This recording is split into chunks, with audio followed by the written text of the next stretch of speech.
Nampak? Jadi... Tengok ni. Program tabung ibadah kurban. Oh, ni macam atuk. Marvelous! Yelah, bagus tu.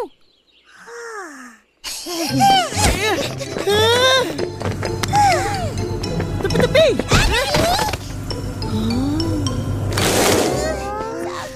Dia akan terkena sumpan. Di mana kehidupannya akan ditimpa malang. Ceng, ceng, ceng.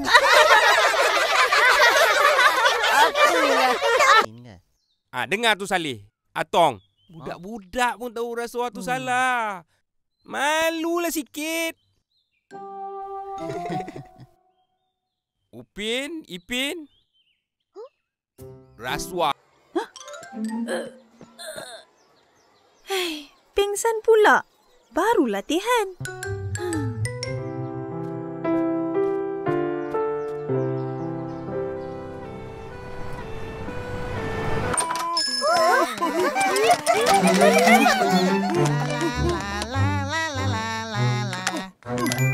Apa tu?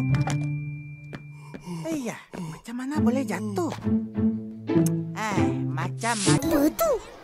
Entah. Itu saya punya. Jangan gaduh.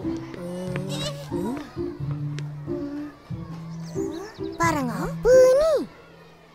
Tak tahu. Datang-datang je dah ada.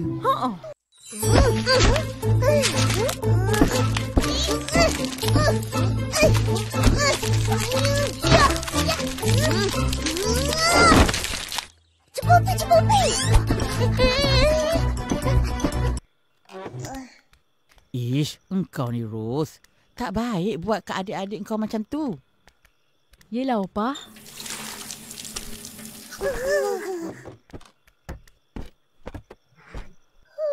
Makan inilah dapur gas mini. Akak guna masa pergi berkemah. Kecil dan mudah dibawa. Tong gasnya mana? Ni? Lah, kecilnya. Tapi aku suka. Sedap sangat. Dah tu, tempahlah. Betul-betul. Siapa nak, boleh tempah dengan kita orang. Berapa harga sebalang? Dan apa nama kuih ni? Kak Ros tak cakap pula. Dekat surau pun ada makan-makan ke? Iya, Jarjit.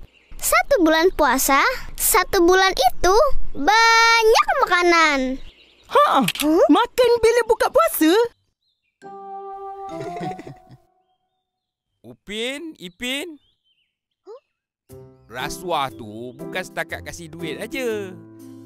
Yang meminta duit, menerima duit dan menawar duit.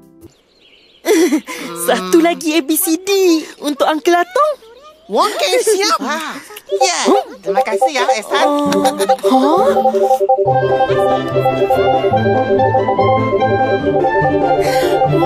Untuk lawan penyakit. Tapi tetap ada juga yang tak nak. Suntikan vaksin tu cucuk dengan jarum kan? Ya, jarum besar.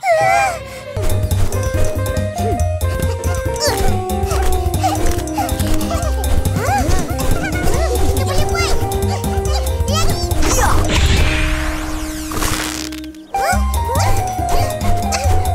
Naga?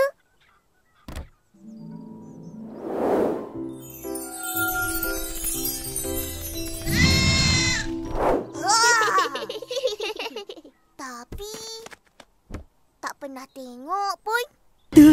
Makhluk ni suka makan budak.